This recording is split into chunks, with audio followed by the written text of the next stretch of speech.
Hey friends, this week we are going to learn how to construct a minor scale and all three of its variations up and down our single strings. This is going to give us a better map of our fretboard, where the note locations are, as well as the music theory behind the notes that we're playing on this instrument.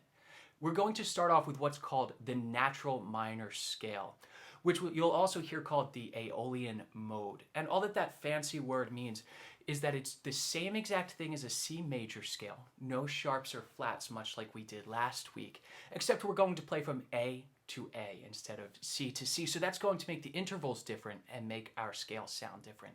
And it's going to go something like this. We'll play our open A, and then with our first finger on the second fret, we will play a B. And then with our second finger on the third fret, we will play a C. On the fifth fret with our pinky, we will play a D. And then we'll shift our whole hand up. With our first finger on the seventh fret, we will play an E. And then our second finger will come down on the eighth fret and we'll play an F. And then our third finger on the 10th fret will play a G. And then our octave, our next A, will be under our pinky on the 12th fret. So the whole scale slowly sounds something like this.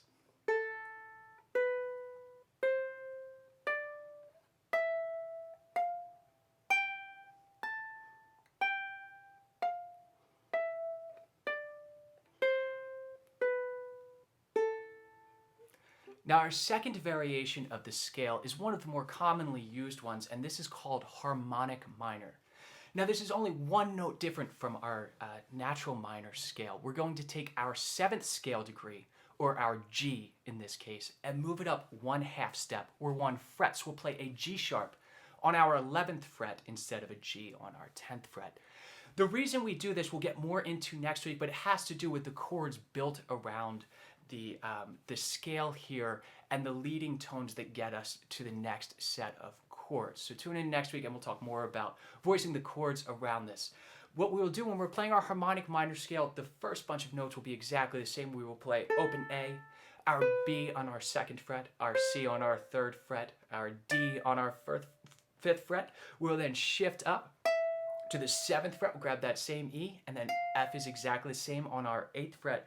But we're going to shift up and just with our 3rd finger here, grab the G sharp on the 11th fret, and then our A again on the 12th fret, our octave. So our harmonic minor scale will sound like this. Again, just one note difference. Our next to last note is going to be a G sharp instead of a G. So it will sound like this.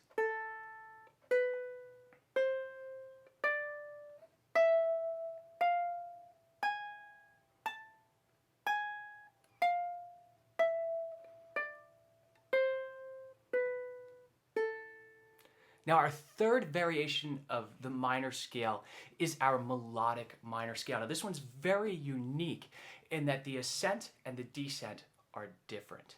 So when we're going up the scales here, we are going to raise both our 6th and 7th scale degrees.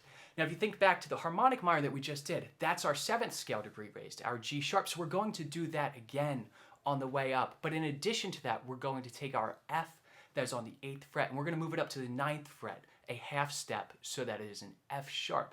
So second half of the scale will almost sound as if it's our major scale. And then when we're coming back down the scale, we will revert to our natural minor scale, where we started with no sharps and flats. So our melodic minor scale is going to look like this. We'll play our open A. Our B will again be on the 2nd fret under our 1st finger. The C will be on our 3rd fret with our 2nd finger. Our D will be on the 5th fret with our pinky, and then we'll shift up. Our first finger is going to get the E, just like we did in the other scales, but our second finger will have to reach for this F sharp on the 9th fret. And then our 3rd finger will again reach for that G sharp on the 11th fret, and then we'll end again on the 12th fret. Now on the way back down, again, we will play our natural minor scale, just like in the beginning. So our entire melodic minor scale is going to sound like this very slowly.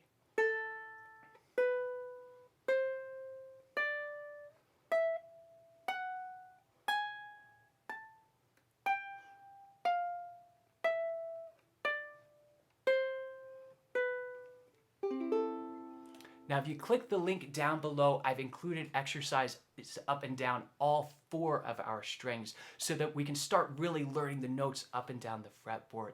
And once we're comfortable with this, next week we're going to build a chord scale around this, much like we did with the major chords, and then we can start combining these two and start learning how to make chord melody songs. Have a great week, everyone.